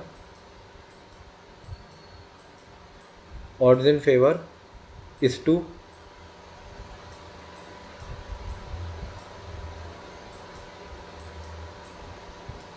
odds against. ये अगेंस्ट ऐसे लिख देंगे, समझ में आ जाएगा ना। ठीक है, देखो होता क्या है, क्वेश्चन ऐसा आएगा कि suppose there is an archer who is trying to hit the target. ठीक है, ये क्वेश्चन ही बता रहा हूँ मैं और एग्जैक्टली ऐसे ही आता है। There is an archer who is trying to hit a target, so the odds in favour is 3 is to odds against is 4। उसमें ये लिख के आएगा the odds in favour is 3:4। तो जैसे ही वो लिखेगा कि ऑड्स इन फेवर इज 3:4, इसका ये मतलब है कि वो 3 बार तो मार पाएगा और 4 बार नहीं मार पाएगा। ठीक है, मतलब 3 बार वो हिट कर लेगा और 4 बार वो मिस हो जाएगा। एग्जाम में मतलब क्वेश्चन में सिर्फ पहला वाला पार्ट लिख के आता है कि भाई odds in favour are in the ratio 3:4। तो तुम लोगों को तुरंत खुद से दिमाग लगाना पड़ेगा कि ये जो बाद वाला है ना, ये ऑड्स अगेंस्ट है। ठीक है, तो मैं कहूँगा कि उसके हिट करने की क्या प्रोबेबिलिटी है। ठीक है, हिट करने की क्या प्रोबेबिलिटी है, तो हिट करने की प्रोबेबिलिटी क्या है, टोटल आउटकम्स क्या है कि या तो वो 4 बार में हिट मिस कर जाएगा और 3 बार हिट कर जाएगा, तो टोटल क्या हो जाएगा 7। और उसको बताना है मुझे हिट करने की क्या प्रोबेबिलिटी है, तो हिट तो 3 बार कर रहा है ना इन 7 में से, तो ये होती है प्रोबेबिलिटी ऑफ हिट। और प्रोबेबिलिटी ऑफ मिस क्या होगी, ये 4/7 हो जाएगा। ठीक है, तो ऐसा क्वेश्चन आता है। एक तो ये हो गया, और एक एग्जैक्टली इसी का उल्टा होता है। उसमें वो ये बोलता है the odds against the Archer, जो अरे एक सेकंड, उसमें है कि जो ऑड्स अगेंस्ट द आर्चर हैं, ऑड्स अगेंस्ट द आर्चर जो है वो किस रेशियो में है, 2:5। ठीक है, यहाँ पर क्वेश्चन क्या रहेगा कि ऑड्स इन फेवर किस रेशियो में है, 3:4, तो ये बाद वाला ऑड्स अगेंस्ट होगा। लेकिन अगर वो कहेगा कि ऑड्स अगेंस्ट किस रेशियो में है, 2:5, तो यानी ये वाला जो है ये क्या रिप्रेजेंट करेगा, ऑड्स अगेंस्ट, और ये वह बाद में जो लिखा है वो क्या रिप्रेजेंट करेगा, ऑड्स इन फेवर, है ना। बस यही है, ये बस चीज़ें स्वैप हो जाती हैं, बोलने का तरीका होता है। ठीक है, ये ऑड्स इन फेवर वाला है और ये ऑड्स अगेंस्ट वाला है। मतलब जब भी वो क्वेश्चन बोलेगा तो ऐसे आएगा। अब इसमें अगर हमें प्रोबेबिलिटी ऑफ हिट निकालनी होगी तो मैं क्या करूँगा, टोटल कितने 7 हो गए, और फेवरेबल में तो बाद वाले लिखे हैं ना, तो 5/7 हो जाएगा। तो ये होता है सिंपली हमारा हिट वो अरे क्या कहते हैं, ये odds in favour and odds against. तो आ गया ये समझ में? मतलब जो गिवन रहेगा वो फर्स्ट वाला पार्ट होगा, हाँ, राइट? जो गिवन रहेगा वो फर्स्ट वाला पार्ट होगा, वो जो दूसरा वाला होगा वो उसके अगेंस्ट वाला होगा। ठीक है, क्लियर है। क्लियर है? अगर तुम लोगों के पास टाइम है तो हम जो मिक्सचर और एलिगेशन है वो थोड़ा सा बता दें क्या? ठीक है, मतलब क्योंकि मेरे पास तो टाइम है ही है। ठीक है, मैं रिकॉर्डेड सेशन देख लूंगी फिर। ठीक है, कोई दिक्कत नहीं है। हाँ, तो मिक्सचर तो आज ही वो ब्लड रिलेशंस वाला भी फिनिश कर दोगे क्या? क्योंकि वो Blood भी आप rela- कह रहे थे ना कि 10 to 15 मिनट्स का, या फिर वो स्टार्टिंग जब पेपर होगा उससे एक हफ्ता पहले क्लियर करोगे? हाँ, वो तो मतलब ब्लड रिलेशन में तो मैं ब्लड रिलेशन तो किसी भी मेरे को टाइम बस मतलब। कंफ्यूजन है उसमें कि वो इजीली सॉल्व हो जाए बस, और कुछ अच्छा देखो, कॉन्सेप्ट समझ में आ जाए बस, छोटा सा कैसे करना है। अच्छा तो मतलब पहले ब्लड रिलेशन ही बता दें क्या? 5 मिनट लगेगा। वो आप देखो, जैसे अगर बाद में करना है, जब मेरे को मतलब समझ में तो नहीं आएगा जब कर लेना, बस मुझे उसमें कॉन्सेप्ट पकड़ना है कि वो करते कैसे हैं, क्योंकि वो वैसे क्वेश्चन मैंने कभी सॉल्व नहीं किए, इसलिए मेरे को आ नहीं रहे अरे पकड़ने। वो बताएं, वो इशू क्या है कि वो थोड़ा सा वो अरे किस तरीके से डिनोट करना है कि इजी पड़ जाए, सिर्फ वही चीज़ बताना है। बाकी बाकी जैसे ही हम बताएंगे वैसे ही तुम फिर खुद ही कर लोगी। हाँ, वही तो कह रही हूँ मैं कि एक बार कॉन्सेप्ट पर हाँ, समझा दो कि कैसे करते हैं बस। तो अभी के लिए मिक्सचर एलिगेशन पढ़ा दें, क्योंकि यार वो थोड़ा बड़ा है टॉपिक। हाँ हाँ, ठीक है, चलेगा। ठीक है। तो मिक्सचर एंड एलिगेशन, देखो सबसे पहले तो मिक्सचर एलिगेशन के बीच, जैसे कि परम्यूटेशन कॉम्बिनेशन के बीच में लोगों को डिफरेंस नहीं समझ में आता ना, वैसे ही मिक्सचर और एलिगेशन भी है। ठीक है, तुम लोगों को जो हमने वो पढ़ाया था ना, वेटेड एवरेज, वो तो याद है? हाँ याद है। हाँ, तो एग्जैक्टली उसका उल्टा होता है एलिगेशन। ठीक है, एक बार मैं फिर से बता देता हूँ कि जैसे देखो, वेटेड एवरेज में क्या था? वेटेड एवरेज में एक ग्रुप 1 था, एक ग्रुप 2 था। ठीक है, उन दोनों को मैंने मिक्स किया तो एक मेरे को थर्ड ग्रुप की एवरेज बतानी होती थी। ठीक है, एकदम सिंपल। और मेरे को यहाँ पे दिया रहता था कि ये किस रेशियो में है, ये किस रेशियो में है, और इसकी क्या एवरेज है और इसकी क्या एवरेज है। हो सकता है वो एवरेज वेट हो सकता है वो एवरेज शुगर का प्राइस हो, या कुछ भी हो। तो ये तो मेरा था वेटेड एवरेज। अब एलिगेशन में क्या होता है? एलिगेशन में सिंपल इसका एग्जैक्ट अपोजिट दिया होता है। पता है क्या होता है? इसमें क्या होता है, तुम लोगों को दिया होगा कि एक ग्रुप 1 की एवरेज क्या है, ग्रुप 2 की एवरेज क्या है, और ग्रुप 3 की एवरेज भी दी होगी। ठीक है, मतलब जो हम लोग वेटेड एवरेज में ग्रुप 3 की एवरेज निकाल रहे थे ना, वो यहाँ पे मेरे को पहले से ही गिवन है। ठीक है, अब मेरे को सिंपली निकालना क्या है कि ये दोनों चीज़ें जो है ना, ये आखिर एग्जैक्टली हैं किस रेशियो में, है ना? अगर तुम लोग देखो तो ये एकदम ही अपोजिट है ना? तो अब हम लोग इसको सॉल्व कैसे करते हैं? जैसे कि मान लो कि जो जैसे ग्रुप 1 है उसकी शुगर का प्राइस है 7 रुपी पर केजी, ये वाली है 15 रुपी पर केजी वाली, है ना? और जब मैंने इसको मिक्स किया तो मैंने कहा कि यार मैं इसको मिक्स करके मैं इसको सेल करूँगा 9 रुपी पर केजी में। ठीक है, यानी ये एवरेज है, ये एवरेज है, और मुझे कंबाइंड की एवरेज दी है।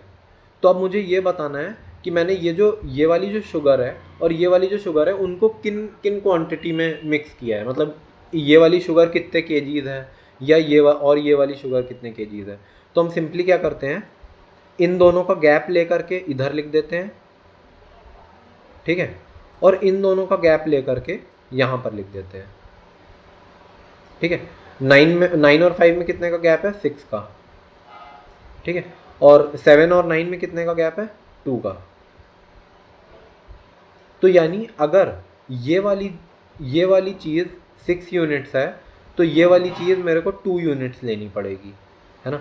तो अगर मान लो मैं रेशियो निकालूं कि जो G1 और G2 है वो किस रेशियो में होगा, तो वो किस रेशियो में हो जाएगा कि जैसे मैंने लिखा G1 और G2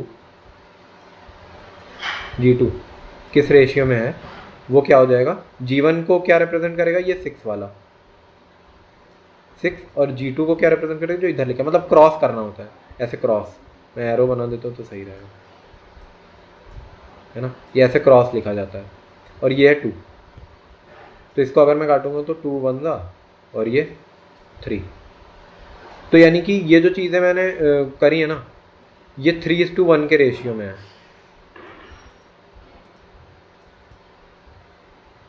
यानी अगर ये 3 यूनिट है तो ये 1 यूनिट है। अब हो सकता है कि एग्जामिनर बोल दे कि अब बताओ कि G2 वाली शुगर कितनी थी, अगर G1 वाली जो शुगर है वो कितनी है, 24 kg, है ना। वो पूछ सकता है कि ये कितनी क्वांटिटी है, वो दे देगा। स्टार्टिंग से एक बार क्वेश्चन बता देते हैं कि जो ग्रुप 1 है उसकी एवरेज 7 है, 7 रेट की शुगर है, ये 15 वाले रेट की शुगर है। अब क्योंकि रेट जो होता है वो पर हेड क्वांटिटी होती है, इस वजह से मैं बोल रहा हूँ कि ये एवरेज है, ठीक है। और जब मैंने G3 में जो ग्रुप 3 है मैंने मिक्स किया तो ये 9 एवरेज आ गई। तो अब मेरे को बताओ कि ये किन रेशियोज में मिक्स हो गए, है ना। वो ये नहीं पूछेगा कि किस रेशियो में मिक्स हो गए, वो पूछेगा कि अगर G1 की क्वांटिटी 24 kg है तो मुझे बताओ कि G2 की क्वांटिटी कितनी है, ठीक है। तो उसके लिए हम लोगों को रेशियो चाहिए होगा, यही एलिगेशन वाली टेक्निक से। एलिगेशन वाली टेक्निक लगाई मैंने, 3:1 आ गया। यानी अगर 3 यूनिट को रिप्रेजेंट कर रहा है 24, ठीक है, तो मुझे निकालना है क्योंकि G2 को क्या रिप्रेजेंट कर रहा है, 1 यूनिट। तो 1 यूनिट निकालनी है तो मैं इस 3 को इधर भेज दूंगा और मैं यहाँ डिवाइड में 3 कर दूंगा, ठीक है। तो 3 8 ज़ा 24, तो यानी जो G2 वाली शुगर है वो मुझे कितनी चाहिए, 8 kg, ठीक है। तो ये समझ में आ गया एलिगेशन।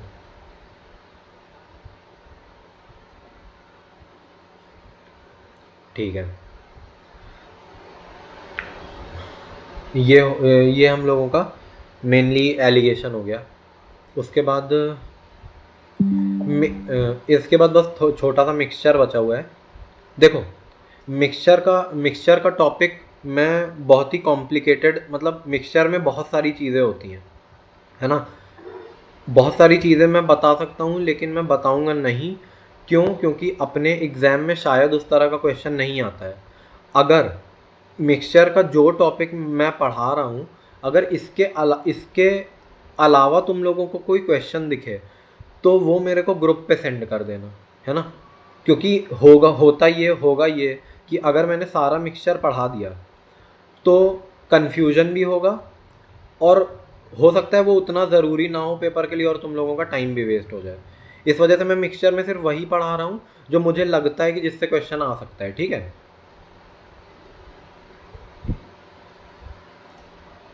देखो मिक्सचर में क्या है, अब मिक्सचर जैसा कि वर्ड है इसमें चीज़ें मिक्स्ड होंगी। जैसे कि मान लो वाटर और मिल्क का सल्यूशन है, ठीक है। या फिर कोई दो अलग अलग तरह की कॉफ़ीज़ हैं, ये कॉफ़ी 1 है और ये कॉफ़ी 2 है ना। दो अलग अलग तरह की कॉफ़ीज़ का ब्लेंड है ना। ये वाटर और मिल्क का ब्लेंड है और ये कॉफ़ी 1 और ये कॉफ़ी 2 का ब्लेंड है। तो देखो इसमें होता क्या है, इसमें मेनली होता ये है कि जैसे मान लो कि ये मेरे पास एक ऐसे करके बीकर है और इस बीकर में ये वाटर और मिल्क भरा हुआ है, ठीक है। वाटर और मिल्क है इसमें। अब मैंने क्या किया, अब मैंने कहा कि मैं इसमें से अगर मैं 1/3 मिक्सचर निकाल दूं, ठीक है, मैंने कहा कि मैं इसमें से 1/3 मिक्सचर निकाल दूंगा, 1/3 मिक्सचर निकाल दूंगा और exactly same quantity of water add कर दूंगा, ठीक है। तो देखो इसको प्रैक्टिकली ऐसे देख सकते हैं, जो घर में दूध देने आता है ना, मिल्कमैन होता है, तो वो क्या करेगा, मान लो उसके पास मिल्क और वाटर है, मतलब मिल्क, वो ऑलरेडी मिल्क में वाटर मिला रखा है उसने थोड़ा बहुत, लेकिन वो सोच रहा है यार मेरे को और पैसा कमाना है, तो वो क्या करेगा, इस मिक्सचर इसमें से मान लो कि उसने 1 लीटर निकाल लिया, ठीक है, 1 लीटर मिक्सचर निकाल लिया और फिर 1 लीटर वाटर ऐड कर दिया। तो अब मेरे को अब ये है कि जब वो दोबारा वाटर, उसने 1/3 मिक्सचर निकाल लिया, अब वो वाटर ऐड करेगा, इसका मतलब कि ऑब्वियसली मिल्क की जो कॉन्सेंट्रेशन है वो डाइल्यूट हो जाएगी, है ना, क्योंकि मैंने और वाटर ऐड कर दिया, तो दूध जो है वो और पतला हो जाएगा, ठीक है। तो अब देखो, जैसे ही मैंने 1/3 मिक्सचर निकाला तो मेरा 1/3 मिल्क भी निकल गया, ठीक है, जो इस मिक्सचर में मिल्क था वो 1/3 मिल्क भी चला गया और 1/3 वाटर भी चला गया, ठीक है। ये समझ में आया कि अगर 1/3 मैंने मिक्सचर निकाला तो उसमें 1/3 मिल्क और 1/3 वाटर चला गया।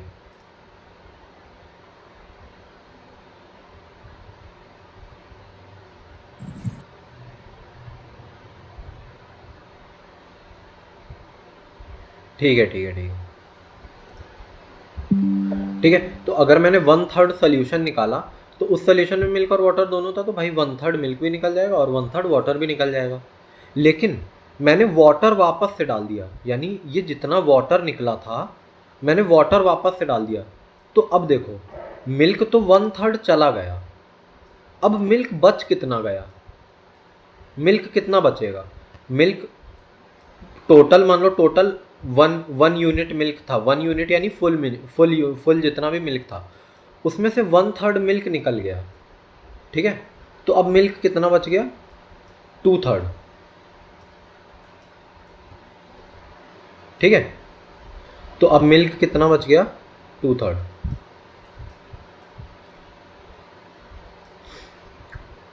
तो अब ये 2/3 मिल्क बच गया, ठीक है। यहाँ तक तो समझ में आ गया कि भाई ये भी 1/3 निकल गया, ये भी 1/3, लेकिन वाटर को मैंने वापस से डाल दिया, तो वाटर की जो डेफिशिएंसी हुई थी वो तो वापस पूरी हो गई, लेकिन मिल्क की डेफिशिएंसी पूरी नहीं हो पाई। क्यों?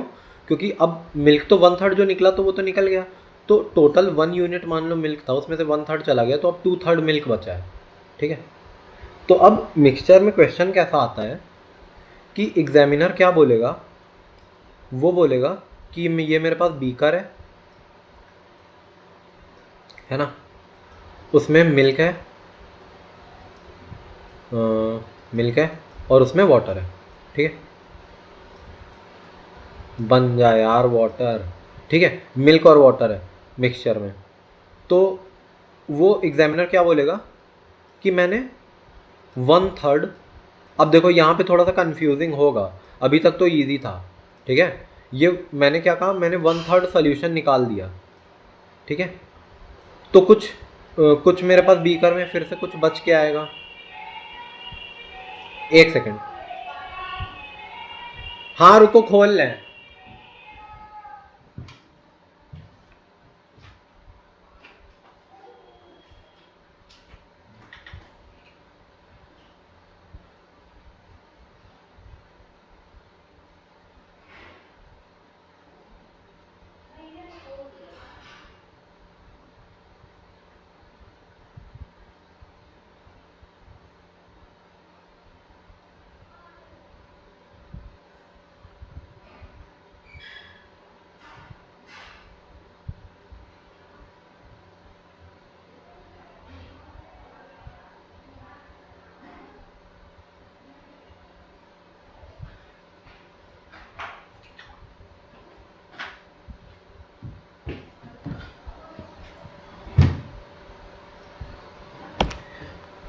यार सॉरी फॉर द इनकन्वीनियंस, थोड़ा सा 1 सेकंड बाहर गया हुआ था, है ना।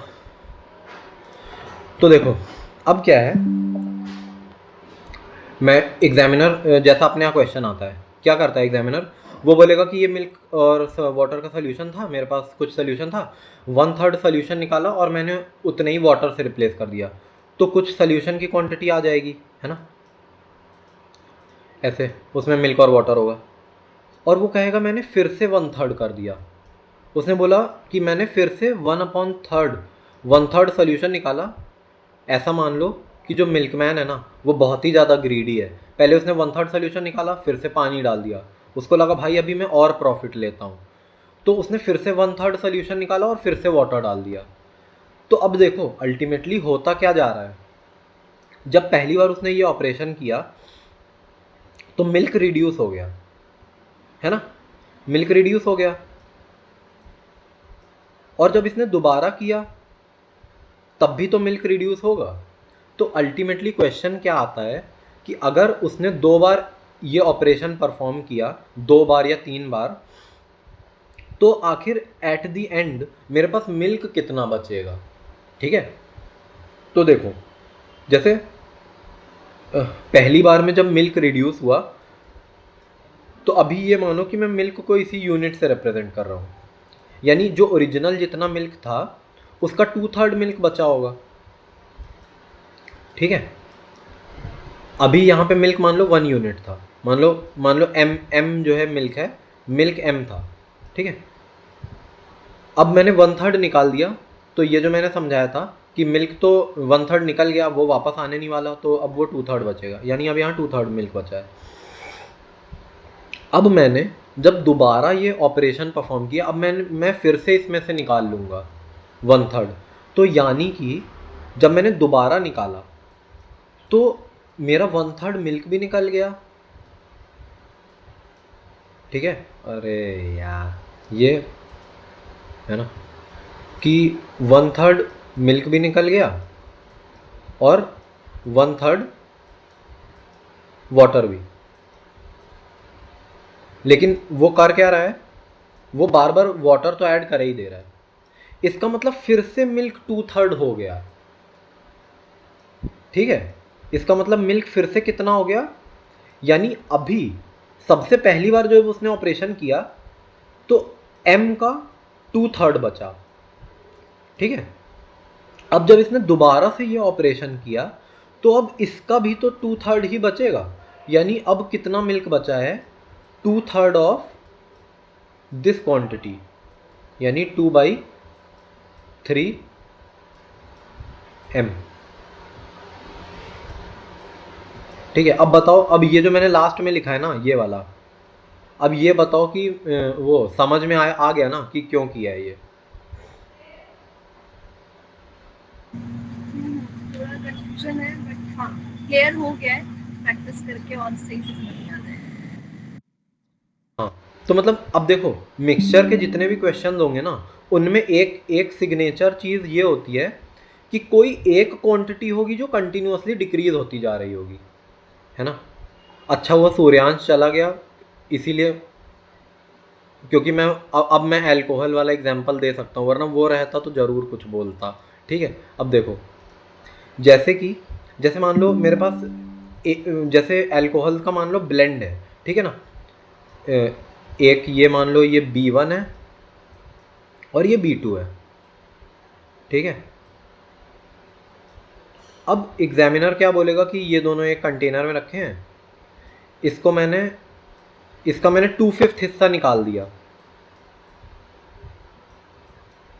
जो भी जैसे अभी यहाँ पर क्या था कि वाटर बार बार मैं डालते जा रहा था, तो कौन सी क्वांटिटी जो मैं नहीं डाल पा रहा था वो है मिल्क, तो मिल्क रिड्यूस होता चला जा रहा था, इसीलिए मैंने मिल्क को रिड्यूस होता हुआ दिखाया। इसी तरीके से इन दोनों ब्लेंड में मान लो 2/5 जो है मैंने निकाल लिया और मैं वापस से इसमें कौन सा डाल दे रहा हूँ, B1, तो अब मैं B1 डाल दे रहा हूँ तो B1 की क्वांटिटी तो नहीं चेंज होगी, अब B2 की क्वांटिटी चेंज होती चली जाएगी, है ना। तो अब जैसे मैंने मान लो इसका पूरे सोल्यूशन का 2/5 निकाल दिया और फिर B1 से रिप्लेस कर दिया, जितना निकाला था। तो अब देखो B2 यहाँ पे कितना बच जाएगा, B2 यहाँ पर कितना बचेगा, 2/5 देखो 2/5 B1 B2 दोनों ही निकल गए, और फिर B1 मैंने वापस डाल दिया लेकिन मैंने B2 नहीं डाला, तो ये 5 - 2 यानी 3/5 है ना, यानी 3/5 B2 मेरे पास बचेगा। यहाँ पे जो क्वांटिटी मेरे पास B2 की बचेगी वो 3/5 टाइम्स ऑफ B2 होगी ओरिजिनल की, है ना, क्योंकि 2/5 तो निकल गई, अरे सॉरी B2 है ना, क्योंकि ओरिजिनली 2/5 तो निकल गई, तो अब 3/5 ही बची, है ना। और जैसे मान लो इस वाले एग्जांपल में हम ये भी कर लेते हैं कि ये वाला जो पूरा टोटल सोल्यूशन था वो 10 लीटर था, ठीक है, ये पूरा सोल्यूशन 10 लीटर था, उसमें से मैंने 2/5 हिस्सा निकाला, 2/5 निकाला यानी कितना निकाल लिया, इसका 2/5 करो, 5 2 10 यानी कि 4 लीटर, ठीक है। खैर अभी वो करने की ज़रूरत नहीं है।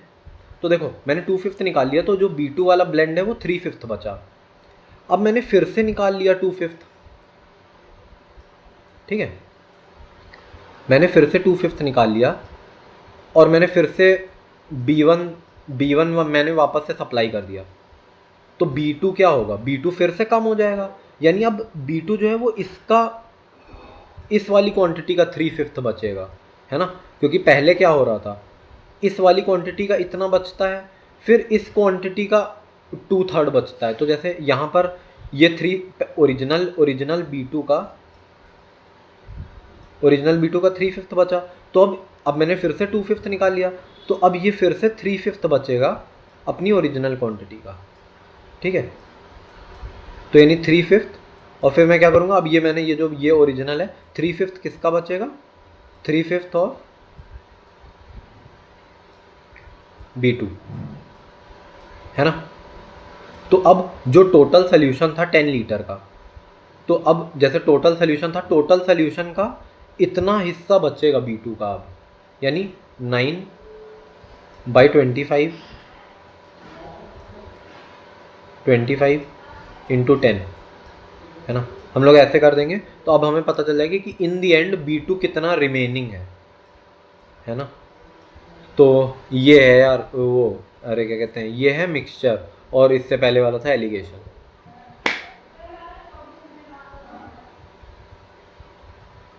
तो ये आ गया ना समझ में। हाँ आ गया, बस थोड़ा सा कंफ्यूजन है बट हो जाएगा क्लियर प्रैक्टिस करके। हाँ। कॉन्सेप्ट समझ में आ गया क्योंकि हाँ, तो मतलब ये ऐसे ही चलता है। अब जैसे जरूरी नहीं है कि मैंने यहाँ पे 2/5 निकाला है तो मैं यहाँ पे भी 2/5 निकालूं, है ना। मैं क्वेश्चन को थोड़ा सा और डिफिकल्ट बनाने के लिए मैं बोलूँगा कि पहली बार उसने 2/5 निकाला और सेकेंड टाइम उसने 1/5 निकाला, है ना। तो सेकेंड टाइम अगर उसने 1/5 निकाला तो यानी 4/5 बचेगा, तो यहाँ मैं 4/5 ऑफ दिस 1 करता। ये चीज़ समझ में आया या फिर और ही कंफ्यूजिंग हो गया? मतलब वो क्वांटिटी चेंज कर सकते हैं चाहे फर्स्ट में के हाँ। सेकंड में। हाँ, ठीक है। तो ब्लड रिलेशन बता दें, कोई दिक्कत तो नहीं है? नहीं अब कल बताना, हो गया बस। अच्छा कल बताएं? अरे यार मेरे को कल फिर क्लास लेना पड़ेगा आखिरी यार। बचा है क्या? अच्छा आखिरी हाँ है। बताएं, ये जो हाँ, मैंने बता दो। ये जो मैंने परम्यूटेशन, कॉम्बिनेशन, प्रोबेबिलिटी और मिक्सचर एलिगेशन होता है ना, इसके बाद कोई चैप्टर नहीं है जो कठिन हो, सारे बहुत इजी हैं। भाई मेरे को भूख लग रही है, चलो बता दो। नहीं मतलब रिकॉर्ड हो जाएगा, मतलब जाना चाहती हो तो कोई दिक्कत नहीं है। ना ना सुन के जाती रिकॉर्ड में आना सुनता। अच्छा देखो, अरे 2 सेकंड में ख़त्म हो जाएगा ब्लड रिलेशन, कुछ नहीं होता ब्लड रिलेशन में। देखो ब्लड रिलेशन में जो मेरा जैसे मैंने पढ़ा है, प्लस साइन से रिप्रेजेंट कर लो मेल को, अरे यार ठीक है, प्लस साइन से रिप्रेजेंट कर लो मेल को, ठीक है, माइनस साइन से रिप्रेजेंट कर लो, देखो ये मैं रिप्रेजेंट करता हूँ, तुम लोग किसी भी तरीके से कर सकते हो, ठीक है। प्लस साइन से मेल को रिप्रेजेंट कर लो, माइनस साइन से फीमेल को रिप्रेजेंट कर लो। अब उसके बाद जो हस्बैंड वाइफ के रिलेशन होते हैं उनको मैं रिप्रेजेंट करूँगा डबल लाइन से, ठीक है। हस्बैंड वाइफ के जो रिलेशन है उसको मैं रिप्रेजेंट करूँगा प्लस, मतलब सॉरी, उसको मैं रिप्रेजेंट करूँगा टू लाइन से, और इनके हस्बैंड वाइफ के ही रिलेशन में 2 लाइन से रिप्रेजेंट करूँगा। उसके अलावा जो भी रिलेशन है, जैसे मान लो इनका कोई सन है या डॉटर है, तो उसको मैं ऐसे रिप्रेजेंट करूँगा, ठीक है। मान लो इनके फादर है, तो उसको मैं ऐसे रिप्रेजेंट करूँगा। मतलब एक अगर सेम जनरेशन में है तो मैं इसी लाइन के अकॉर्डिंग लिखूँगा। अगर जनरेशनल गैप है तो वो मैं एक लाइन डाउन या एक लाइन अप लिखता हूँ, ठीक है। ये होता है प्रॉपर नोटेशन। जैसे कि मान लो कि ए एक पर्सन है, ठीक है, ए एक पर्सन है, वो मेल है, ठीक है, उसकी वाइफ है सी, ठीक है, ऐसे, ठीक है। इनका अब देखो जो सी है इसकी मदर इन लॉ कौन होगी, इसकी मम्मी, ठीक है, तो मैं ऐसे रिप्रेजेंट कर दूंगा। ये होता है प्रॉपर नोटेशन। ऐसे नोटेशन से करोगे मतलब जो भी रिलेशन दी हुई है जितनी जिसकी वो सारी बना लो, फिर तुरंत पता चल जाता है कि कौन किसके साथ कैसा रिलेशन है ना। इसकी मदर इन लॉ क्या है, यानी इसकी मदर, तो मैंने इसकी मदर एक जनरेशन ऊपर है तो मैंने ये सर्किल बना दिया और माइनस, क्योंकि ये इसकी मम्मी है। और मान लो इस ए का कोई ब्रदर भी हो तो मैं इसके ब्रदर को, अब क्योंकि ब्रदर जो है वो सेम जनरेशन के हैं तो ब्रदर को मैं ऐसे रिप्रेजेंट कर दूंगा, ठीक है। बस यही होता है और कुछ भी नहीं होता ब्लड रिलेशन में। ठीक है, ट्राई टू सॉल्व देन। ठीक है, बाकी कोई डाउट होगा तो ग्रुप पे तो बता दोगे ना? हाँ, अगर कोई भी इशू होगा तो मतलब हम ग्रुप पे बता देंगे, कोई दिक्कत नहीं है। बाकी ब्लड रिलेशन में यही वाला नोटेशन यूज़ करना तो बहुत ईजी पड़ जाएगा सॉल्व करने के लिए। ठीक है, फिर मैं ट्राई करूँगा क्वेश्चंस, कोई डाउट होगा तो मैं शेयर कर दूँगी। ठीक है फिर मतलब ये आज लास्ट ही क्लास थी, ठीक है। अब इसके बाद मेरा लेना बड़ा मुश्किल हो जाएगा क्लास, ठीक है, ऑलमोस्ट इम्पॉसिबल। चलो थैंक यू। ठीक है, thank you, welcome. Classes it was, thank you. क्या हो गया? वेरी हेल्पफुल क्लासेस थी, थैंक यू। हाँ ठीक है, वेलकम।